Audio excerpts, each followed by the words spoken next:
flat out here at Castle Combe today, mate. It's non-stop. What time is it? It's like 10 to 2. Andy McEwen, where's my lunch, mate? I'm starving. Yeah, I'm asking the same question. Do you know what? I don't think we've stopped all day, but I love it like this. This is how it should be, bouncing from one championship to another. After a really dramatic TCR race, we're now here in the assembly area for Civic Cup, and they've got quite the race to live up to now, haven't they? They have, to be fair, but they're always pretty much pinned, and they're always giving us, you know, it doesn't matter where we go, we always see good racing with them. Tyres were a bit of a problem in TCR. They're still cutting them corners, I think, and some people having problems.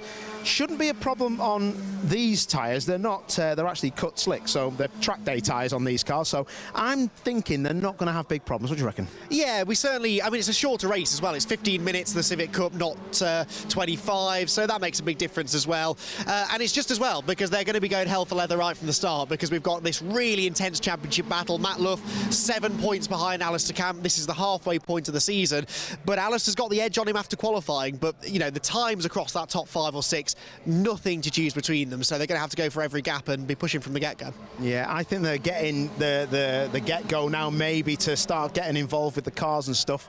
A lot of drivers, though, if we have a look over there, Adam, a lot of the drivers are in their overalls, but under the bushes there's the Campy.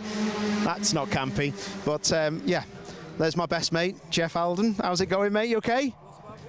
Yeah, he asked how I was, and I'm actually fantastic. And Andy here is having a great time as well. So these guys are probably going to go into the assembly area. So should we head? We'll go and walk down, and we'll have a little chat.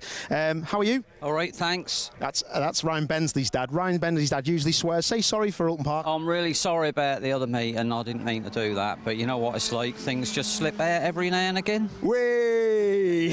Seen a bit. Hope there's no kids watching. It's a family show. We'll catch you in a bit, guys. We'll see you in a bit. We'll come and have a little chat.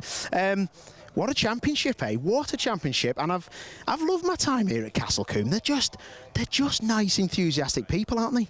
Everyone's got a smile on the face. You don't get this at other places, do you, that we go racing, and everyone's enjoying their day, and why wouldn't you? I mean, we've got this massive crowd out there, loving every second of it, sat out in the sun, bringing their families along as well. It is a great day out coming to a race event, and nowhere better maybe than here at Combe. Yeah, definitely. I think it's a great place, fast, bumpy, bouncy. If you've not seen it, I did say on Twitter, if anyone follows us, I did say this weekend will be a cracking race, because these cars are fast, they're unpredictable, they're nervous, you know, it's a very bumpy, fast circuit, old school it is. As we've just got Brad Hutchison's car from the TCR round just coming down and going into Parc Ferme. He's giving us a rev as well, so his first podium. Andy, I'll leave you to it, mate. I'll go and wait for these other cars coming through. They may come through, they may not, we'll see. But yeah, really interesting TCR race. Championship wide open, but another championship that will be pretty wide open, I think, is going to be this Honda Civic Cup race, a Milltek Sport. So, hello, sir. You've been very nice to me today. Some security people are a pain in the backside, but you've been sound. Oh, I'm always good. I'm always nice and polite. We could just be a fake camera crew, actually. No, I know who you are. Don't worry. Who do you think I am? Don't say Danny Dyer. Related to Scary Spice. That is the best thing I've ever seen. It's not Scary Spice. It's wow. Sporty Spice, then. They're a bit different, those two. Spice Girls? Never do I, mate. I had to live with one for years. It was a nightmare. I'll see you in a bit.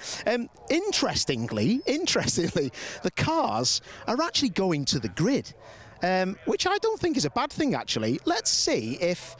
Should we go and try our luck? Let's try our luck, because I think I will try and get on the grid. We were told they were going to be in the assembly area, but we like things off the cuff, which is very nice. See if we can get on the grid. Might not be able to, but I've got a VIP wristband on. Check me out. It's like being in the club. So let's go and have a look. Just want to say, though, these guys and girls in here, absolute legends, marshals, giving up their time for free. Well, doesn't like they're doing much, to be fair, having a bit of coffee, but great people making sure these circuits run. Hello, guys. Have a great day. Absolutely sweet. Love them to bits. I mean, how hot is it in them overalls? Oh, bloody sweltering, mate. I could sweat my weight off this way. I think I might wear some of them. We'll see what we get. Just going to ask, actually, how long are these cars going to be on the grid for? Do you know? I don't know, not the person. No problem. Do you know what I'm going to do? I'm going to try my luck, and I'm just going to go and I'm going to go and try. It's actually, we're it's going to be about 23 rows. So. Right. Well, I'll go and speak to Ryan Bensley while we're on the grid. Do you know what? We're VIP. We're media. Who cares?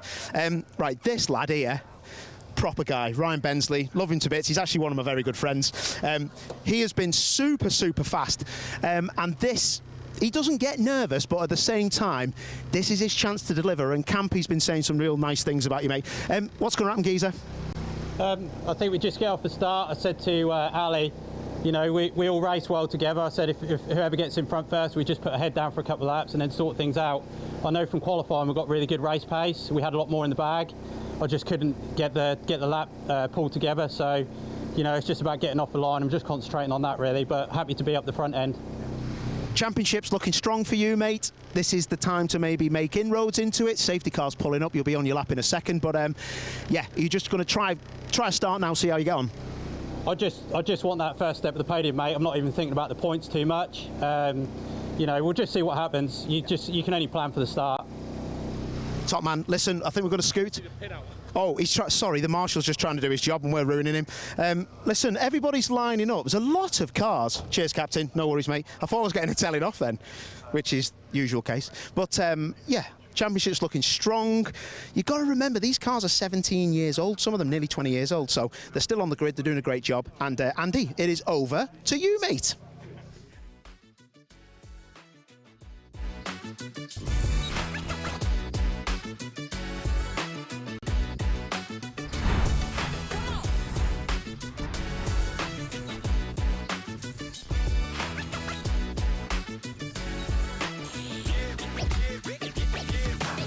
For voice and data solutions at speeds that are simply out of this world, choose Maximum Networks.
Round number 9 of the Milltek Sports Civic Cup, just a few moments away then here from Castle Combe. The cars have just been released from the grid onto their green flag lap.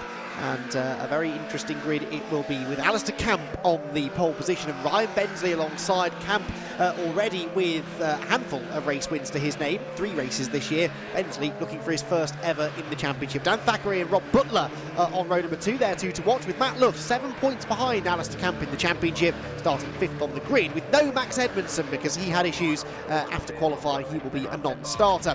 Row number 4 of the grid then is where we find Morgan Bailey and Will Redford, with George Alt Williams next and Travis Coyne to round out the top 10. George Alt Williams certainly a little bit out of position there, not happy with the setup on that car in quali. Then it's Dean McDonald and Harvey Caton, the youngster making his 12th place starting position there on row 6.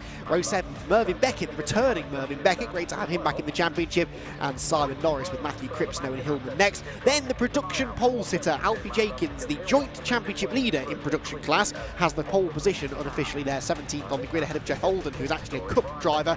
And then Dave Marshall, second of the production drivers, the man who shares that championship lead with Alfie Jenkins, and Louis Hounsell, also a championship contender.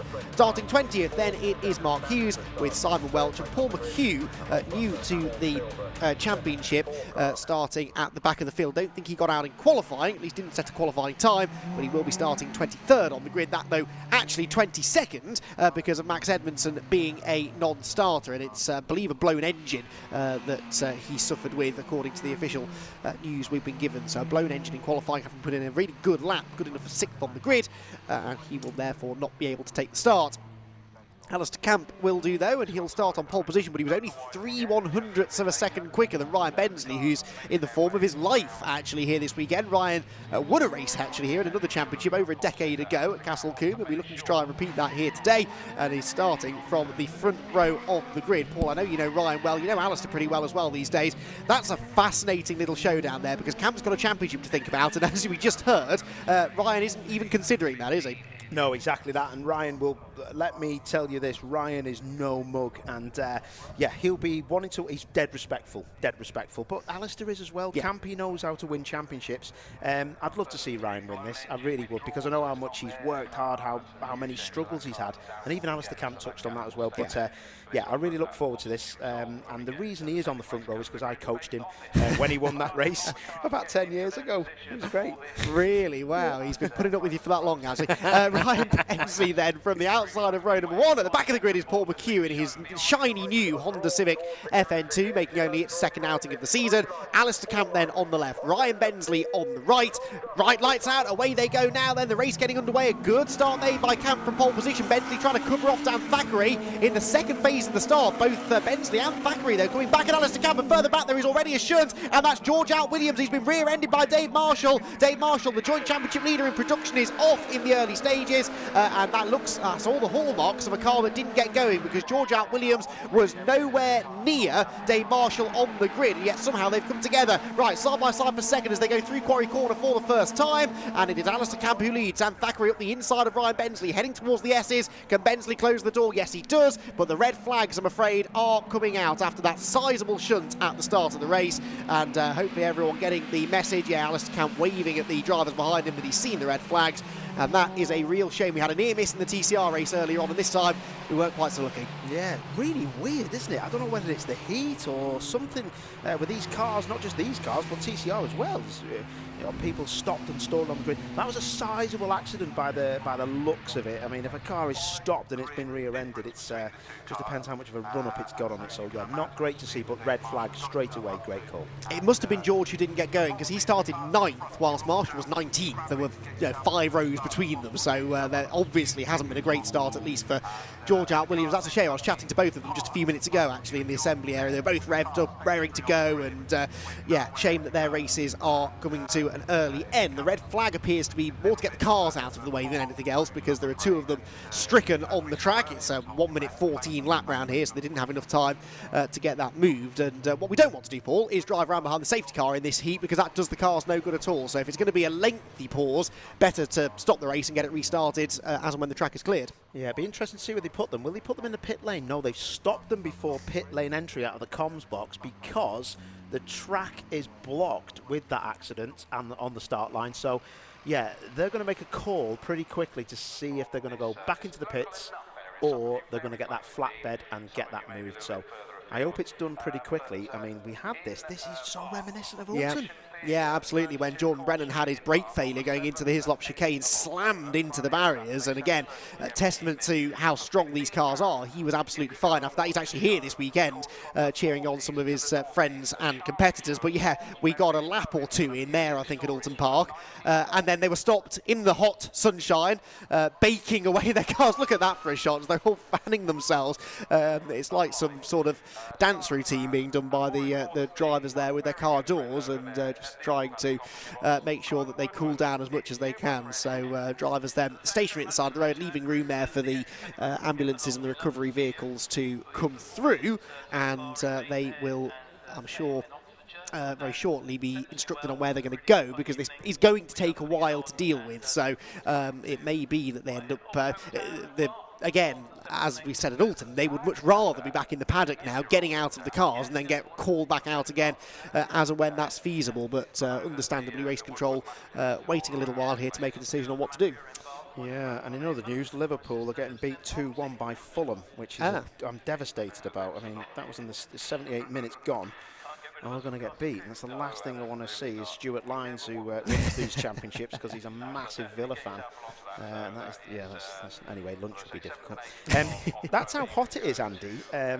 We've said this before, every door open, and there's only the marshals down there that can help any of these people that are in the cars. No teams are allowed to go to the car. They're still under racing conditions, so cars can't be touched. So, you know, it's a lonely time out there when you're waiting. You don't know what the extent of the accident is. Some of the drivers won't. They've stopped, and there's only the lead car there of Campe who's speaking to the lead marshal at the top. So he'll probably know, but the rest of them won't. And it's not a nice situation. This is a very lonely part of a racing driver's time.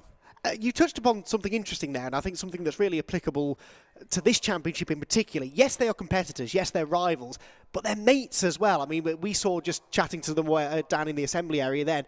They all talk to each other, they laugh, they joke with each other, and when there is an accident like this, and any time there's a red flag, you immediately start to, you know, panic a little bit, I suppose. They'll be sat there, you know, wishing the best to the drivers involved because they all know each other, they all get on. Yeah, they do, you know. What people don't realise is, you know, they're all striving for the same thing, and that is, you know, to win races, to win championships. But at the same time, I'll be honest, I do see it more in this championship because all the cars are the same, and I think they spend more time together because the cars, you know, they're not new, so they can't just buy parts off Honda. They buy them off each other. You know, they all help each other out, which happens in motorsport a lot, but they do seem to be, you know, groups of them in the assembly area, and they're always looking out for each other.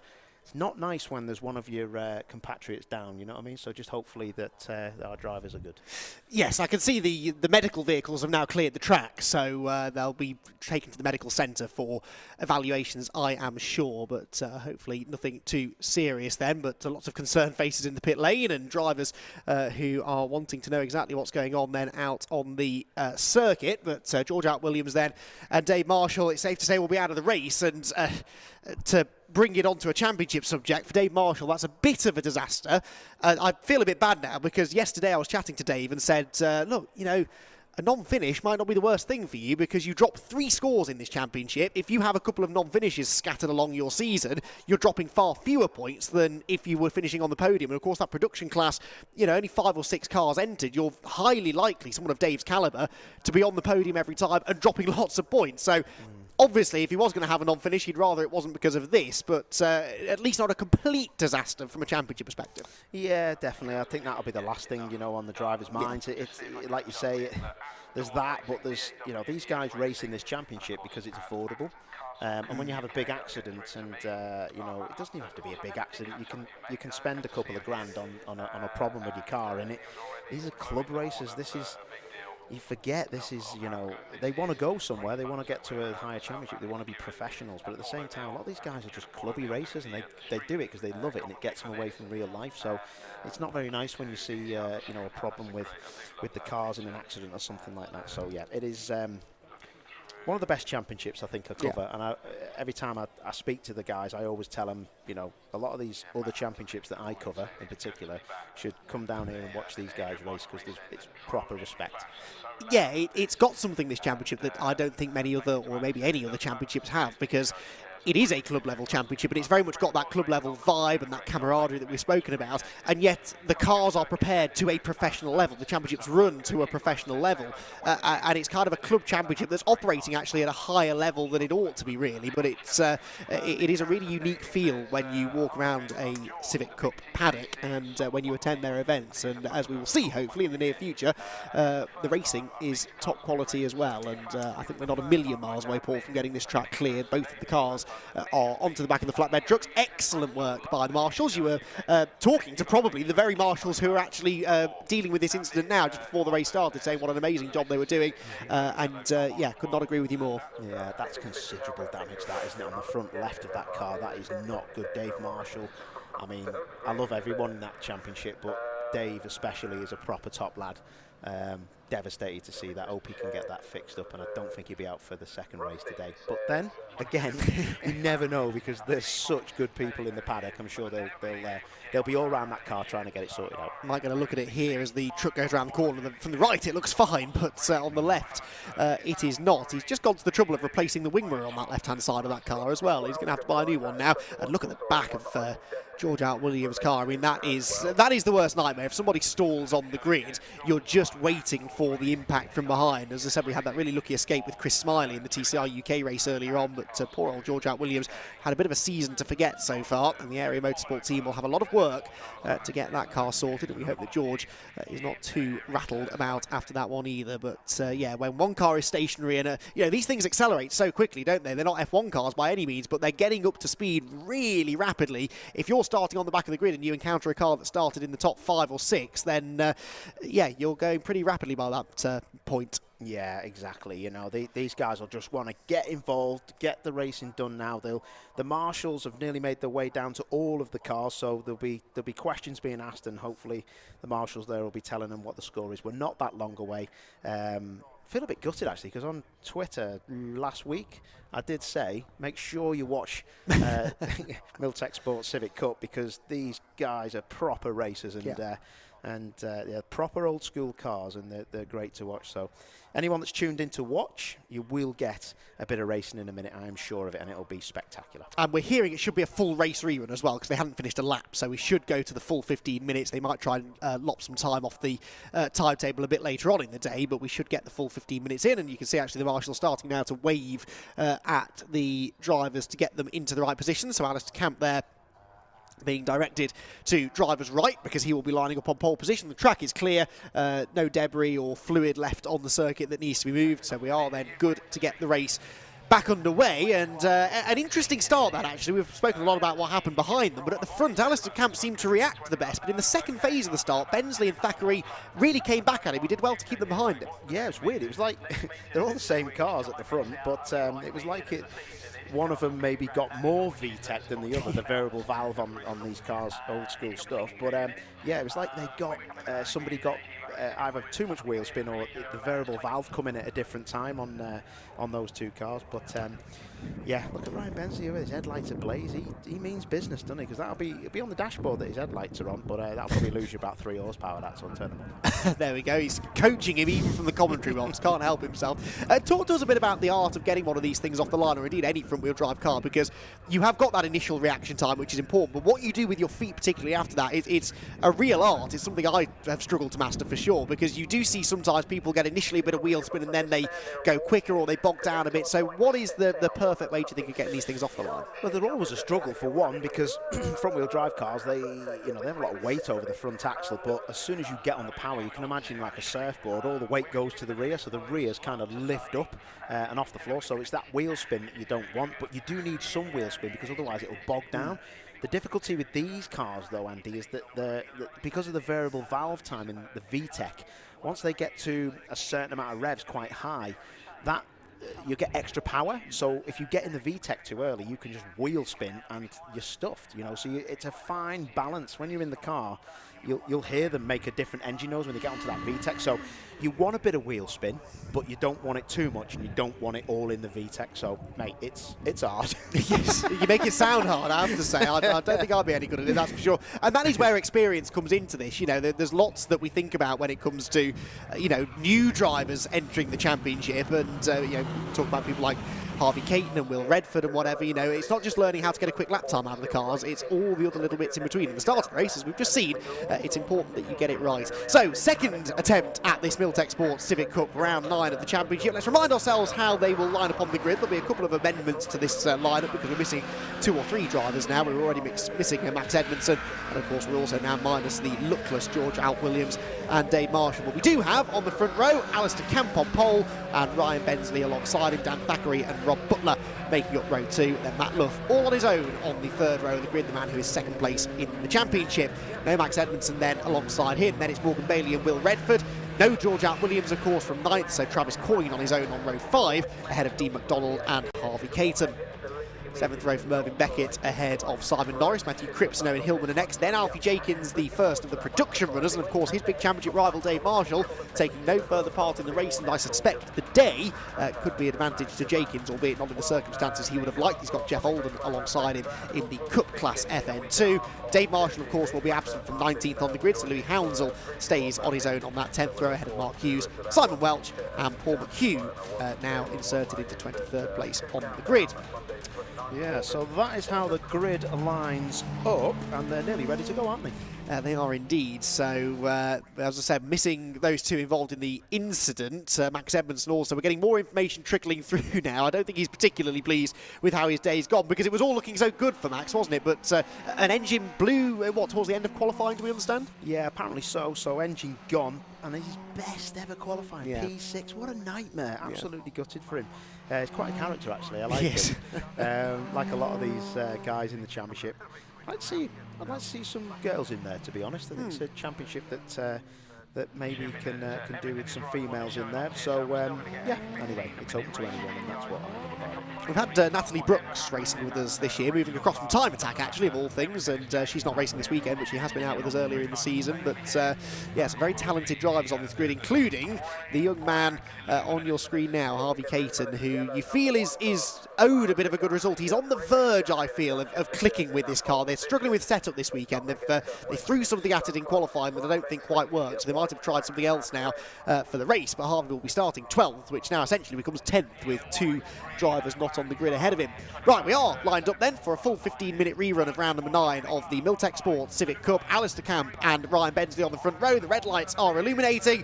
They will go out after a short hold now, and away we go. And it's another good start made by Alistair Camp from pole position again. Dan Thackeray looks like he's getting himself up alongside Ryan Bensley for second place as they all charge towards Avon Rise for the first time. All of them cleanly away this time, I'm glad to say. Camp leading the way. Thackeray, I think, might well have got past Ryan Bensley there for second. Yeah, I think he has, hasn't he? But I tell you what, Thackeray gets through the gears so fast, and that's what's put him up into P2. But look around the outside. Luff round the outside of Bensley. Bensley dropping to P4 from P2 on the grid. But look at that. I think that's Butler, is it, in the silver Civic? Yes, it is. Rob Butler up there in the top 5 as well. But what a start from Matt Luff then. 5th on the grid, into 3rd already. But a contact was there. That was Bensley getting sideways. Is he still there? No, he's not. Ryan Bensley has gone onto the grass, I think. There he is in the background. Well, all the coaching in the world from Paul O'Neill will not help you when you get tagged into a spin at the chicane. So around goes Ryan Bensley. That is a real shame. Yeah, that's not good. I don't know whether it was contact or not, but it did look very suspiciously like Morgan Bailey alongside him. So, well, we'll see what happens about that. I know they're good friends, but maybe not after that if there is contact. Yes, these both cars are red, I suppose, so you won't have to paint over any witness marks on the right rear corner of the car. But Bensley one to watch for now as he rejoins at the back of the field. Towards Camp Corner they come for the first time, and appropriately it's Alistair Camp who leads the way. Out of the final corner he goes. Second place Dan Thackeray. 3rd is Matt Luff. Further back there, that's Matthew Cripps, who's trying to hang on to the car after a big moment on the grass on the exit of the final turn. Who's leading in the production category? That's also a battle that we need to watch out for. It looks to me like it is Alfie Jenkins with Louis Hounsell not that far behind him at the end of the first lap. Yeah, it's all going off, isn't it? And Luff making a great start. He's up into P3, but a lot of them just filtering out now. But I feel like there's going to be some proper racing anytime soon. As I say that, you can already see Morgan Bailey in the red and white car. He's giving Butler a hard time. Yeah, Rob Butler said to me he just wants to finish this race, thank you. I don't think he's managed to finish both races in a weekend yet all season, and drives onto the grass there a little bit on the exit of Hammer Down then as he heads towards Tower Corner, keeping Morgan Bailey behind him. We know that Morgan's not bashful about throwing a lunge, and if Rob Butler leaves that door even slightly open, then he will absolutely go for it. I would say here the top 3 are concertinaing together meanwhile. Matt Luff looks quicker than Dan Thackeray, doesn't he? So I guess they've thrown a bit of a setup change at Luff's car as well. He looks a lot racier now than he did this morning. A lot faster, isn't he? Yeah, I mean, he's looking super fast. Thackeray's going to have to look in his...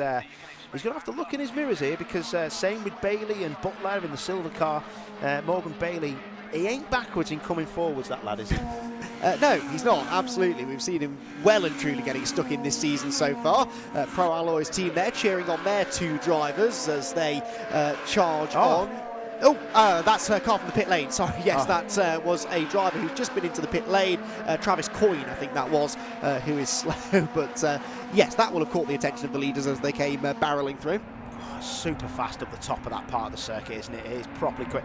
Even the chicanes that are built in, as you can see these guys going through the S's now, even the chicanes are stupidly fast. And these chicanes, the both of them, the S's and Bobbies, kind of opposite each other on the circuit, they were put in to slow this place down because it was so fast. Can you imagine how fast it used to be? Imagine arriving at Camp Corner if the Bobby chicane wasn't there. Dan Thackeray over the curb there through Tower Corner, and they do now head into two bobbies then. The right-left flick, this slightly quicker of the two chicanes through the dip, the kink at Westway, down the Dean Straight, past the motorcycle chicane, which you'll see just to the left of shot here as they go past the pit lane entry, and Alistair Camp hanging on to the advantage from Thackeray and Luff. Then the gap back to Butler and Bailey, that gap going out slightly between the two of them. Some side-by-side action here in the background though, and that looks like Matthew Cripps perhaps having a bit of a battle there with Norris. Norris, I think, gaining a place, and so too his teammate actually, Owen Hillman, getting past the production leader. So Alfie Jenkins there, well and truly mixing it with some of the Cup guys and getting away from the rest in his class. Yeah, the guys on the pit wall properly having it large, like going to a karting track, isn't it? Get on with it. There's a lot of waving. I do hate that when I'm driving. Yeah. When you're actually trying to race a car, it's like, no, I am trying, mate. I don't need your hand to wave me on faster. Yeah, I'm struggling to get past this guy. That's the thing that's going to make me make the overtake. Absolutely. Thanks for that. Matt Luff could do with every bit of help he can get here, though, because he is rather stuck behind Dan Thackeray. He might be close enough to have a go here down towards Tower Corner. They head through the kink at Hammer Down, but he's not really close enough, and as much as he'd like to get one step closer to Alistair Camp, it's not worth going for a 50-50 dive at this point, he feels. But Matt Luff will be very much aware of the fact that he's being outscored by Alistair again. We're into the second half of the season now. Oh, Thackeray made a mistake there, didn't he? He bounced off the curb on the inside, and it bounced him into an understeer, which he controlled really well. The front axle washing away, but that will be Matt Luff's sign to say, I'm going to come for you. Look at Luff now. Luff carrying loads more speed through, but all three of those cars in front are definitely in with tow. They're in range. There's an overtake for somebody. Yeah, they are. Dan Thackeray, good to see him up there, and actually got a good exit from Camp Corner there, did Dan. Won the first race of the season, had another podium with a third place finish last time out in race 1 at Alton Park, so he is a quick driver, perhaps channeling his inner rallycross driver there as he runs wide out of Quarry Corner, but they are all on the limit. Well, I say they're all on the limit. We've seen little mistakes from Thackeray, little mistakes from Love. Alistair Camp, though, wheel perfect so far. Yeah, he is, isn't he? He's the champ, isn't he? He's been in this position so many times, but we just haven't seen it a lot this year, in my opinion. But looks like he's got his confidence back. Not been here before he visited this weekend. So, yeah, he's looking super strong, and he looks like he's stroking it all. But I tell you what, if Love gets past Thackeray, I think there could be game on. Yeah, that's very close at the front, isn't it? Mervyn Beckett, meanwhile, returning former production champion in the championship in a red EP3 now, just to confuse me. I'm pretty sure his car's always used to be yellow, but making a welcome return to the grid. And how's he getting on at the moment? He's running a strong 8th place, actually, as he tries to move himself a little bit further up the order into the right-hander. In fact, he might be 9th now. That's Dean McDonald ahead of him, I think. So McDonald gaining a place. Daniel McDonald, sorry. McDonald does indeed move 8th now, with Mervyn Beckett down to 9th, and Simon Norris rounding out the top 10. This the fight for 11th place then, with Matthew Cripps and Owen Hillman, and a good exit from the final corner for Hillman, but that puts him on the outside through Avon Rise. Oh, look at the grass being spat out the side of that Honda, but job done. And such a difficult track, and that was brave. It was, wasn't it? Look who's joining the party now as well. Ryan Bensley, look, throws it up the inside of Owen Hillman there, so Bensley making ground up. Yeah, he is, isn't he? So Bensley now just trying to fire past as many people as he can. He's got 8 minutes to try and get as far up as he can. He had them headlights on at the beginning of the race. He hasn't just put them on now, but look at that bouncing across the curbs. It's so difficult to get the traction down if you take that line. Matthew Crisp there really having it hard. Oh dear, they're really making that a wide Honda Civic to keep Bensley behind. Bensley's gone to the outside into Tower Corner. He'll be later on the break surely, but Cripps is not rolling over for him here. Right round the outside goes Bensley. That's the filthy side of the road. He's still on the outside heading towards the chicane. Someone has to give, and Ryan Bensley didn't fancy his second spin at a chicane in this race, so drops back in line. For Ryan here, as he flashes the lights, just to let Matthew know what he thought about that, he's thinking about the race 2 pole position, surely, because remember, we reverse the top 10 as the same as we do in TCR, so if he can get 9th or 10th at the end of this race, Ryan, then a race 2 win is certainly not out of the question. Yeah, to be fair to Cripps, he probably doesn't know who's behind him, to be fair. It's difficult, that, you know, round here, well, he's passed now. I think he's round wide, isn't he? Yeah, to be fair. Oh, and that look at that FN2 there. That nearly went straight to the side of Chris. That was proper, that was. Oh, fair play. What's happened to Luff? Luff has dropped right back, hasn't he? Yeah, Butler and Bailey are on his tail, but something's happened to Matt Luff on that lap. He dropped about 2 seconds to the cars ahead. But anyway, Morgan Bailey now taking advantage of this to attack Rob Butler. They've got Will Redford not far behind as well. To the outside into Tower Corner looks Morgan Bailey. Rob Butler will park his silver car on the inside line, make sure he doesn't run wide on the exit and hangs on to the position. But something pretty catastrophic there has happened to Matt Luff. That's a bit weird. So, that's really strange. So, Luff really dropped away, didn't he? Because he was half a second up the road. Yeah. He must have ran wide, and then they've had a bit of... Because Butler and Bailey now, in the silver car and the red and white car, they're back to where they were, but they did get concertinaed up, didn't they? Yeah, Luff's previous lap was a 1.5 seconds off the pace, so he's had a moment somewhere, hasn't he? He's run wide, he's locked up, he's had some sort of a drama. So as we move into the second half of the race now, Matt Luff's challenge for the race victory perhaps has gone, and that takes some pressure away from second place man Dan Thackeray, who's still within a second of Alistair Camp. Rob Butler there cocking a rear wheel into Quarry Corner, and Rob Butler showed there how to defend perfectly, I think, didn't he? When Morgan Bailey was attacking him, didn't get flustered, parked the car on the inside line, and as frustrating as that will be for Bailey, Butler isn't going to make this easy for him. No, not at all. Butler, you know, one of the quicker front-wheel drive drivers in that silver Civic. He's proper. Morgan Bailey is going to make a move, and I tell you what, it's going to be a lunge. Yes, that is the Morgan Bailey way. He's a very exciting driver to watch, is Morgan. Rob Butler, good at that part of the circuit, isn't he, though? Always seems to be out of range as they head into Tower. Of course, he wasn't the lap before, but that's because he got bottled up behind Matt Luff after his moment that he'd had. 3 bobbies then into Westway. Very wide they both go again, and still catching them is Will Redford as well, the Kinetic Motorsport driver, almost a part of this fight now.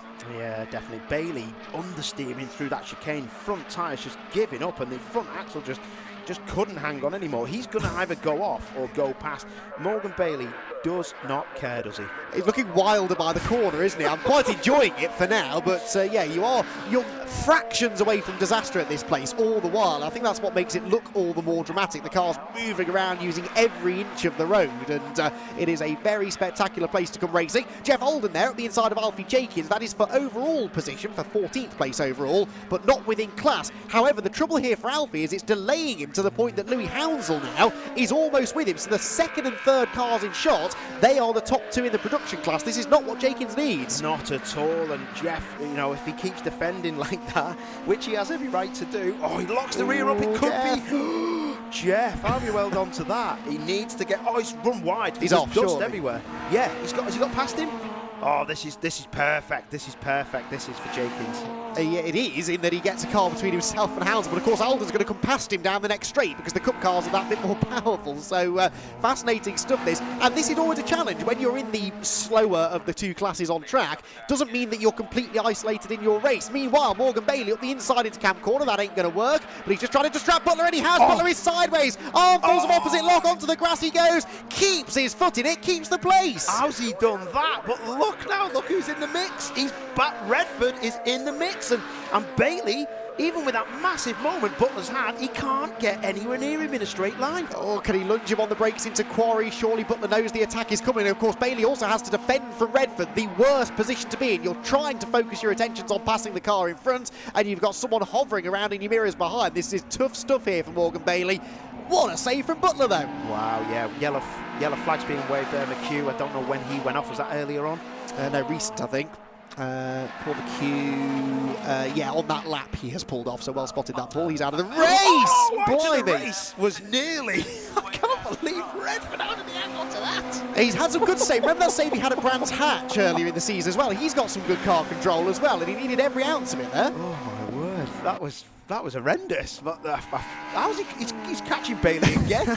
How's he doing that? That was a wild moment. Oh God, I felt like I was in the car. Do you think that this is that they're struggling for grip now because the tyres aren't necessarily wearing, but they might be overheating? Remember, they're grooved tyres, so they are prone to overheating, aren't they? They are, yeah, and I think what you're seeing is there's not a lot of oversteer where the rears are giving up. It's the fronts running them wide on the exit to the corners, and then the rears run over the grass at the very end of the corner, and that's what sends them sideways. But Butler seems like he's settled down into a rhythm, and he's dropping Bailey, and I haven't seen many people. Oh, there's a big rear lockup for Bailey. These cars prone to locking up rears and sometimes turning in a bit too much. When you turn the steering wheel, it kind of like exaggerates it by 15% sometimes. Fastest man on the track, by the way, is Matt Luff. So a case of what could have been here. He's closing back in on Dan Thackeray. There will be, I would imagine, one more lap at the end of this one. They might squeeze two in. We'll wait and see. But there you can see how much closer Luff is to Thackeray again. So second to third is coming down. Matt Luff on the previous lap did a 1:15.1. That was 3/10 quicker than the two cars ahead of him. And I think he's even faster again on this lap. So Matt Luff reeling in the second place, man. A shame he had that delay, whatever it was mid-race, because Matt Luff is clearly really quick. And that is Ryan Bensley, and that is a damaged Ryan Bensley, the whole right side of that car. That's been a big hit with something. It's the barriers on the left-hand side of your shot just then. As we looked from the rear, I don't know how he's done that, but he must have ran wide on the dust, and it's maybe bounced him back over to the left. So yeah, unless he's run out of brakes or something on the approach to it, but he's hit that barrier hard, and that car ain't going to be moved. It might be a red flag and a checker. Well, we'll find out now. We're on the final lap anyway. I mean, they can't leave it there, surely. It's right in the middle of the track. Ryan Bensley, if he's any sense, will have hot-footed it out of there as soon as he can. You can see the way they're having to merge around it. And Alistair Camp heading down into that part of the circuit now. We'll go to the outside of it. Yellow flags out, of course, but this is not ideal. And I am absolutely astonished that we have not had a race stoppage. Anyway, the race is carrying on for now. The battle for the podium place is raging on, and Morgan Bailey right back on the tail of Rob Butler here as they make their way towards Tower Corner. And this is about as close as Bailey has been all race long into this part of the circuit, and Rob Butler will have to defend again. Yeah, definitely, and this is getting close, but back to the Ryan Bensley thing. The worrying thing for me is his car is stoved in on the driver's side. From the look of it, he can't get out of the car, so yeah, not fantastic that. Indeed. Right, final corner coming up. We'll move on, shall we? Rob Butler then and Morgan Bailey. That's going to go right down to the wire. But Alistair Camp, as long as he gets through the final corner in one piece, is going to claim another race victory. His fourth race win of the year, pushing to the edge of the track even at the final corner. But the checkered flag is out for Alistair Camp. Thackeray second, Luff in third. Who's going to get fourth? It will be Butler ahead of Bailey, with Will Redford in sixth position. The production battle will be coming towards us reasonably shortly as well in the next group of cars just behind those, actually. I think it will have been Alfie Jenkins and Louis Hounsell were nose to tail going on to the final couple of laps. There you can see Owen Hillman coming through. He's got the lapped car behind him of Travis Coyne, and then just coming into the last corner now, I think, are our production class leaders, and Alfie Jenkins is under threat here from Louis Hounsell, but I don't think Louis is going to get him at the final turn. Out across the line they will go. There goes Jeff Holden. The next two cars are the ones we're watching, and it's very, very close indeed, but yes, it is going to be Alfie Jenkins by a car length over Louis Hounsell for the class win in the production category. That was another dramatic bit of racing here at Castle Combe. We've had a few dramatic bits of racing, and Alistair Camp is the one who claims, as I said, his third victory of the year. Doesn't get the fastest lap though. That goes to Matt Luff, which is significant because it's worth an extra championship point. So 21 points will go to Matt Luff, and that means the championship advantage only creeps out by 4 points. So it's now up to a 9-point lead between the top two in the championship. So confirmation then of our provisional result for round number 9 of the Milltek Sports Civic Cup. Alistair Camp, the race winner, from Dan Thackeray in second, Matt Luff in third position from Rob Butler, then Morgan Bailey and Will Redford, with Harvey Caton, Daniel McDonald, there we go, I'll get that right at some point, Simon Norris and Mervyn Beckett rounding out the top 10 finishers. Then on page 2 of the timing screen, it is Owen Hillman from Matthew Cripps and Jeff Alden, and then Alfie Jenkins, look at that, by 10th and a half or so over Louis Hounsell for the production class victory. Mark Hughes there in third, with Simon Welch, who's just come across the line now, was fourth in class. Travis Coyne, of course, a lap down after his pit lane visit. That came not long after the start of the race. It was the end of the first lap he came in briefly. I guess maybe he had some grass in the grill or something that needed cleaning, with, of course, Ryan Bensley and Paul McHugh, both non-finishing, and a whole handful of them not starting the race after the various issues earlier on. So drivers then making their way back around to the pit lane, and eventually they will navigate the busy paddock to get down to the podium area, where we will be able to speak to our top 3 and certainly our production winner Alfie Jenkins, who of course in that production class now takes sole ownership of the championship lead. But this happened last time at Alton Park, where he and Dave Marshall sort of traded the wins, traded the second places. Marshall, though, non-finishing in that race, and that will be of significance for the championship, and we wish him and George Alp Williams the best, of course, after that very nasty looking start line shunt earlier on.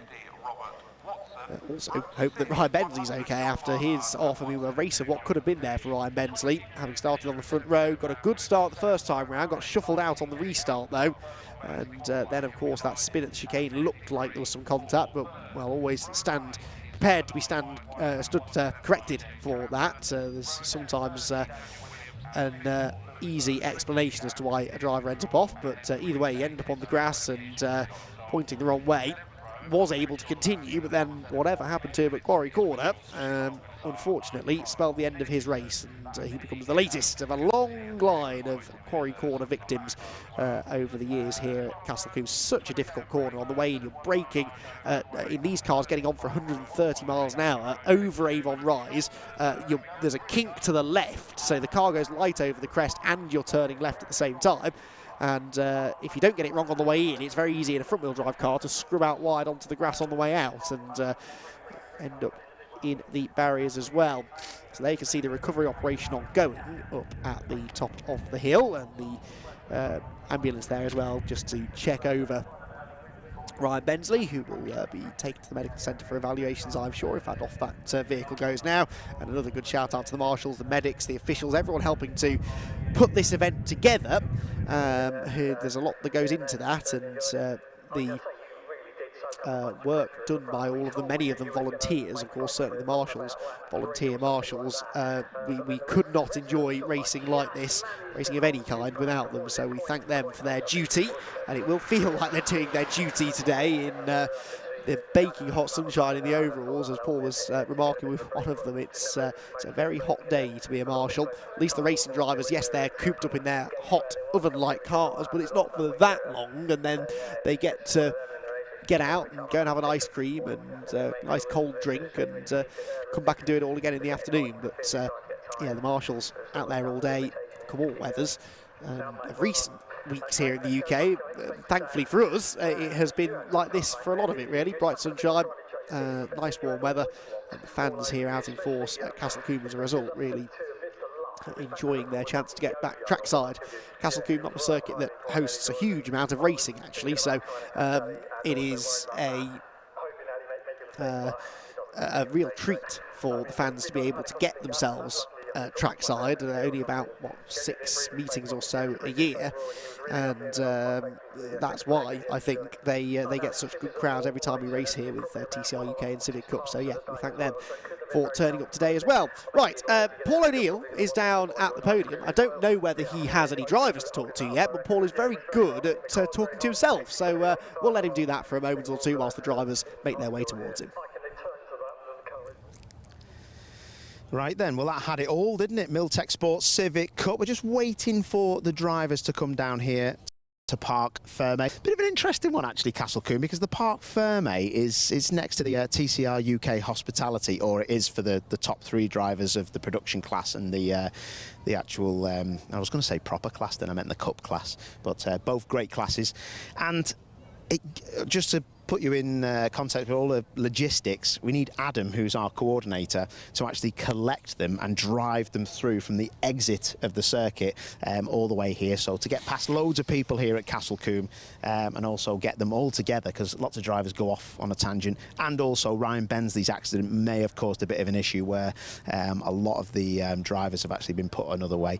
Anyway, we like to do a bit of improv. So I'm thinking of stuff to do. So what shall we do? Should we have a closer look at these trophies? So, how do we get up in it? Oh, actually, I can go here, can't I? We've got steps up here. I will... if you've never seen one of these... I don't know if it's bad luck to actually touch one of these. I've obviously touched a lot of these trophies, but just never winner ones. But I think it's lovely, isn't it? Like, I was speaking in comms about Civic Cup being a clubby championship, and that I always find that a bit disrespectful, and I don't mean it to be, but you know, these guys run on quite a tight budget, and it's a great place to learn your trade and have a good go against some proper drivers. I mean, a lot of those drivers in there were top British level in karting as well, so a big mix of drivers. But yeah, these trophies absolutely lovely, and you can see on there, if you're zooming in, you've got the cup class first place here. And also, if you look over to the right, this is the production class thing. And what I like about this is there's absolutely no difference in the trophies, just what it says on it, because sometimes you get a smaller one for a different class. And this little bottle of Charlemagne, well, don't know what to say about this. I'd like to actually drink them, which would be very nice. Actually, I'm going to I can see cars coming down. They've saved us. Anyway, I'm going to nick this Charlemagne because I reckon I'll be able to get the friends back to mine and we'll get smashed up on some Charlemagne. Don't drink and drive. Talking of drink and driving, Alistair Camp, the champ, number 1. And actually as well, if you just have a quick look on the windscreen, see what this says here? Parc fermé, do not touch. So only the driver is allowed to touch the car. Actually, as camera people and as interviewers, we're not allowed to touch the car because it can be deemed as we're actually cheating or helping out the driver. That driver being Alistair Camp. Dead easy, that, wasn't it? I won't say easy. It's a bit hot out. I haven't bothered, but no, it was good. It's maintain the gap. That's all we need to do. So no point in going extra hard in this heat. So we just kept the gap that I got, and that was it. Early doors.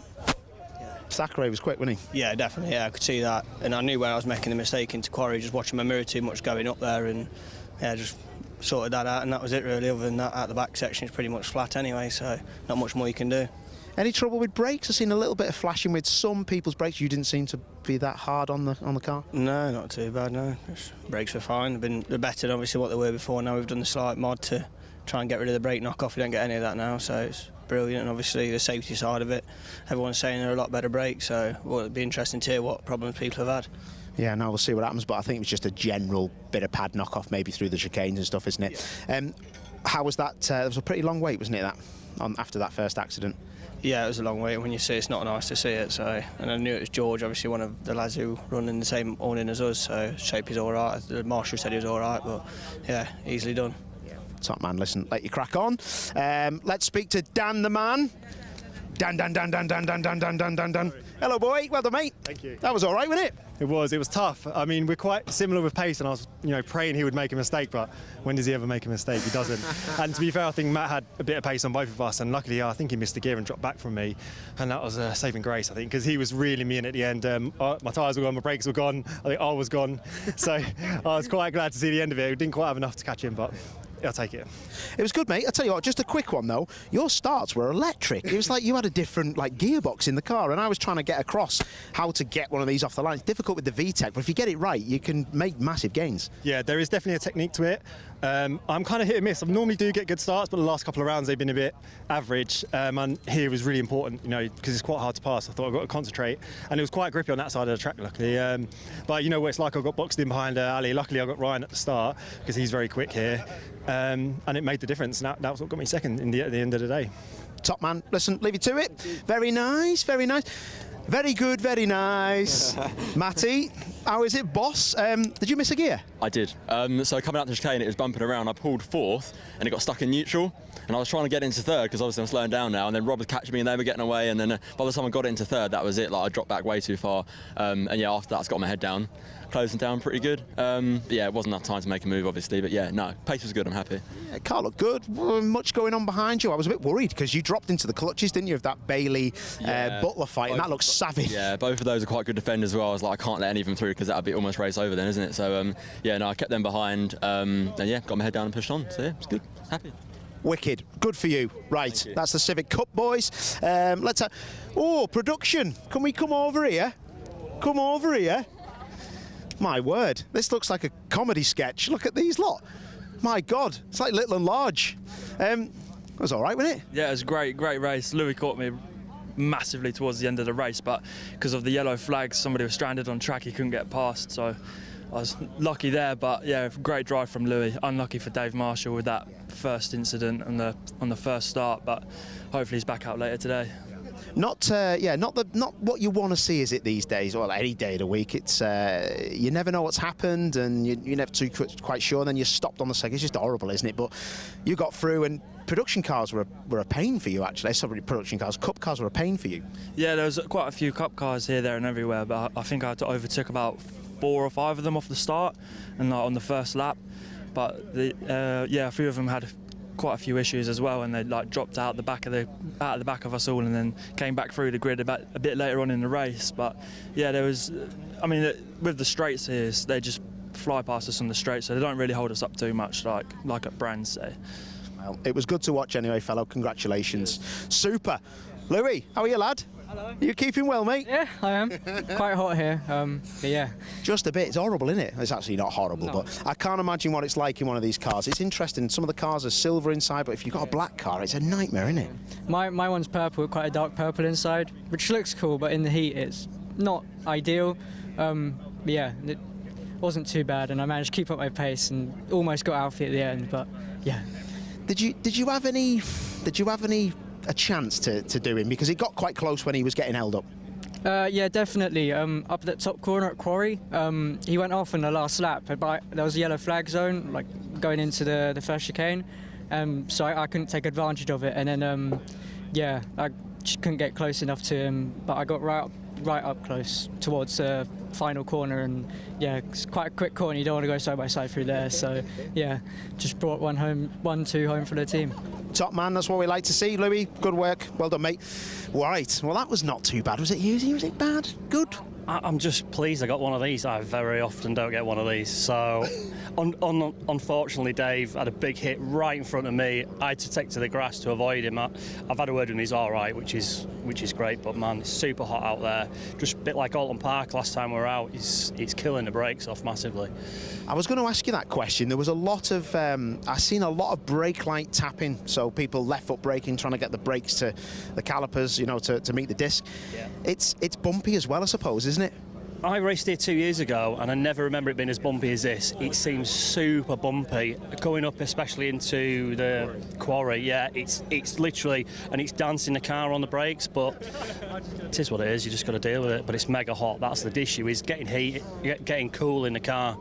But yeah, chuffed to bits. Third, I'll take it. Looking forward to race 2? Not really. It's too hot. Yeah. No, I am. I always look forward to it. I'm just so far off the pace. These guys are super quick. I mean, they do a lot of racing. I haven't even done any testing yesterday. So I've just come in and raced. It is what it is. But it is what it is. Not many of us get to enjoy a race car, do we, mate? No, and that's why I still do it at the age I do. Top man, listen. All the best. Catch you in a bit. Hopefully back on the podium later on. Andy, it's back to you. Yes, thank you very much, Paul. So, indeed, that is Civic Cup action done for the time being, but they do have their second race, their 10th round of the championship, coming up a little bit later on today here. A busy schedule at Castle Combe. Next on-track live action will be the TCR UK reversed grid race, round number 11 of their championship, kicking off at 10 to 4, and then at 5 o'clock in the afternoon local time, the Civic Cup back out for their reversed grid encounter as well. So lots more to look forward to here at Castle Combe. Be sure to join us for all of that. But for now, for myself, Andy McEwen and Paul O'Neill, we will go and get some lunch, and we will speak to you again a little bit later on.